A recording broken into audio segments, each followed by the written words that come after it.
चलो दोस्तों, बढ़ते हैं आज की वीडियो में। और ये आपका परसेंटेज का लास्ट वीडियो है। इसके बाद कोई वीडियो परसेंटेज के नहीं आ रहे हैं। लास्ट के 4-5 क्वेश्चंस और हैं जो आज इस वीडियो में मैं कवर कर दूंगा। ठीक है, आप लोगों से एक छोटा सा रिक्वेस्ट है वीडियो स्टार्ट करने से पहले कि चैनल को सब्सक्राइब जरूर कीजिए, और साथ साथ में सबसे ज्यादा इंपॉर्टेंट है कि प्लीज यार दोस्तों के साथ शेयर करो ताकि ज्यादा से ज्यादा वीडियोस मैक्सिमम एस्पिरेंट्स तक पहुंच सकें। लाइक करना ना करना वो आपके ऊपर डिपेंड है। मुझे पता है कि वीडियो अगर आपको पसंद आ रहा होगा तो लाइक तो आप जरूर ही करेंगे। ठीक है, चलिए बढ़ते हैं इस क्वेश्चन की तरफ।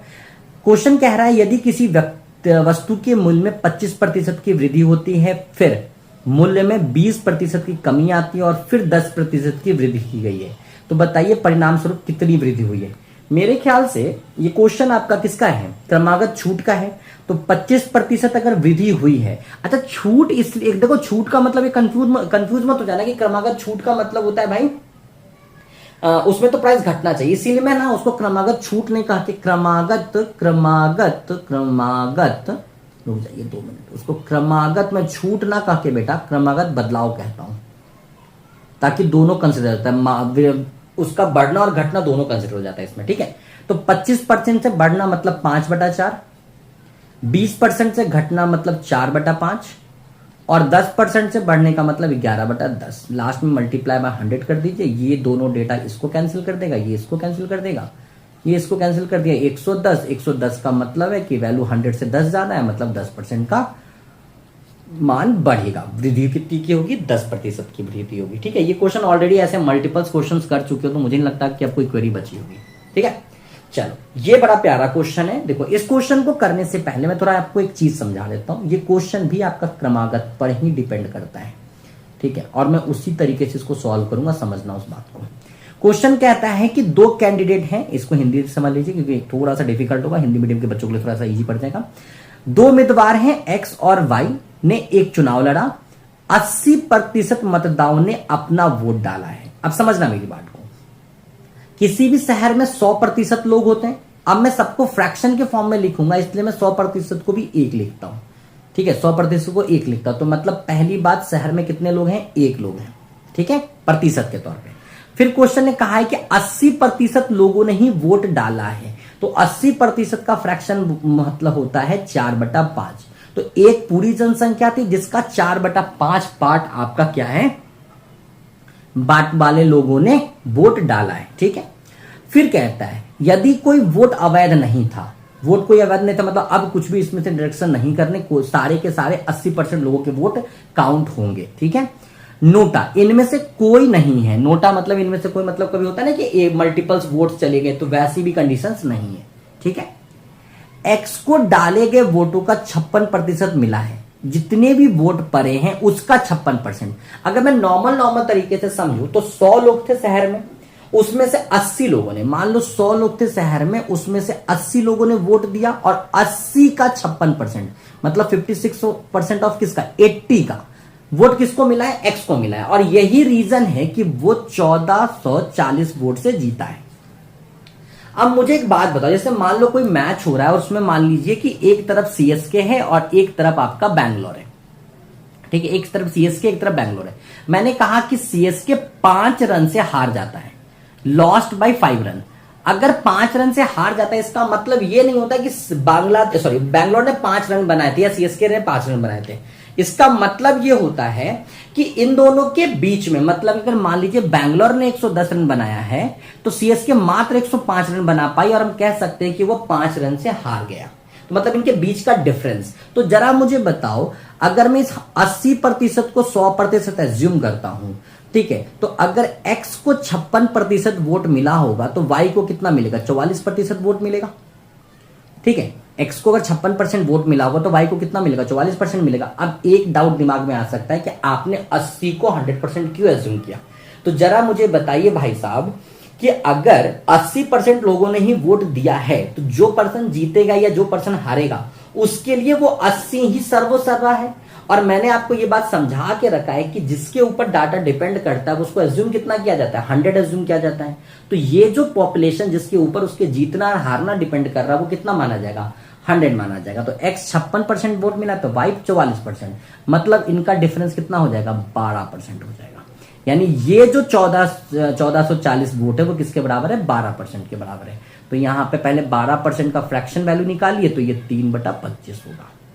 तो एक पूरे सिटी का पॉपुलेशन था, उसका 4/5 भाग में लोगों ने वोट दिया, और उसका 3/25 किसके बराबर है, 1440 के बराबर है।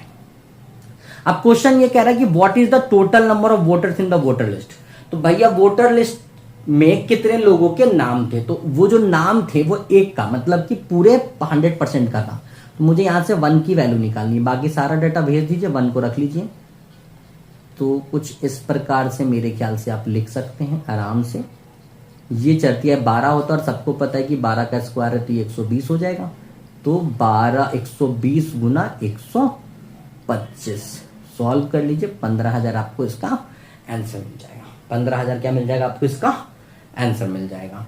मैंने क्या किया है, मैंने ये समझाने की आपको कोशिश की है कि भाई इलेक्शन भी एक तरीके से आपका क्रमागत बदलाव पे बनता है, ठीक है।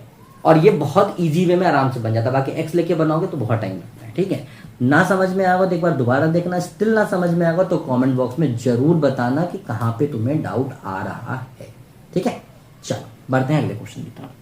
अगला क्वेश्चन क्या कह रहा है भाई, अगला क्वेश्चन ये कह रहा है, ये एक तरह से सेट के ऊपर डिपेंड है, ध्यान रखना, सेट के फिगर से बना देंगे बिना कैलकुलेशन के। कह रहा है इन एन एग्जामिनेशन, एक परीक्षा में 80% बच्चे इंग्लिश में पास होते हैं, 80% बच्चा इंग्लिश में पास हुआ है, ठीक है। 70% बच्चा हिंदी में पास हुआ है, 70% बच्चा हिंदी में पास हुआ है, और 15% बच्चा दोनों में फेल हुआ है, दोनों में क्या हुआ है, फेल हो गया है। तो आपसे क्वेश्चन पूछ रहा है what is the percentage of students who failed in only one subject. सिर्फ एक सब्जेक्ट में फेल होने वाले कितने बच्चे होंगे। तो एक बात ध्यान रखना, क्वेश्चन तुम्हारा फेल पे चल रहा है ना, तो ये पूरा डेटा को फेल में कन्वर्ट कर दो। तो अगर 80% बच्चा पास हुआ है मतलब 20% बच्चा फेल हुआ होगा, यहां 70% बच्चा पास हुआ है मतलब 30% बच्चा फेल हुआ होगा, और ये 15% फेल तो है ही। तो भाई 2 सर्कल बनाओ, एक सर्कल ये, एक सर्कल ये वाला इंग्लिश को दिखा रहा है, ये वाला हिंदी को दिखा रहा है। अब जरा मुझे बताना बरखुरदार कि अगर ये पूरा वैल्यू इंग्लिश का 20 है और ये पूरा वैल्यू हिंदी का 30 है और कॉमन कितने हैं, 15 है, तो ये बीच में 15। अगर ये पूरा सर्कल 30 है, अगर ये अकेला 15 है तो बचा हुआ 15% यहां बचेगा, और अगर ये पूरा 20 है जिसमें ये 15 है तो ये वाला कितना बचेगा, 5% बचेगा। तो आप अगर समझेंगे ग्राफ को, अगर आप समझेंगे ग्राफ को तो समझना, पहले मैं इधर अलग से समझा देता हूं, ठीक है। अगर मान लो मैं इसको ए कहता हूं, इसको बी कहता हूं, तो अगर मैं आपको कह रहा हूं कि ये ए है, अगर मैं आपको कह रहा हूं ये ए है, तो ये ए पूरा सर्कल है। लेकिन अगर मैं आपको कह रहा हूं ओनली ए का मतलब होता है कि ऐसा ए जो बी ना हो या कोई दूसरा ना हो, तो वो वाला पार्ट सिर्फ इतना होता है, मतलब ये कॉमन पार्ट नहीं जाता, इतना पोर्शन बच जाता है। अगर मैं थोड़ा सा पिक्चर काट करके बताऊं तो ये आपका ओनली ये होता है। तो यहां पे बोला सिर्फ एक सब्जेक्ट में फेल होने वाले बच्चे, तो सिर्फ एक सब्जेक्ट में इधर से 5%, इधर से 15%, टोटल 20% बच्चे एक सब्जेक्ट में फेल हो रहे हैं, ठीक है। एक सब्जेक्ट में फेल होने वाले कितने बच्चे हैं, टोटल आपके 20% बच्चे हैं। ये क्वेश्चन भी बहुत इंपॉर्टेंट है और बहुत सारे एग्जाम में पूछा जाता है, एरर के क्वेश्चंस, मिस्टेक होने वाले, ठीक है। क्वेश्चन क्या कह रहा है, क्वेश्चन कह रहा है एक संख्या को गलती से 4 से गुना करना था, उसकी बजाय हमने 4 से विभाजित कर दिया। तो बताइए कि गलती के कारण परिणाम में कितना प्रतिशत का परिवर्तन आएगा। अब सुनो, इसके लिए एक फॉर्मूला लिख लो अपने कॉपी में कहीं पे भी, ऐसे क्वेश्चन के लिए बस ये वाला फॉर्मूला यूज करना है। बस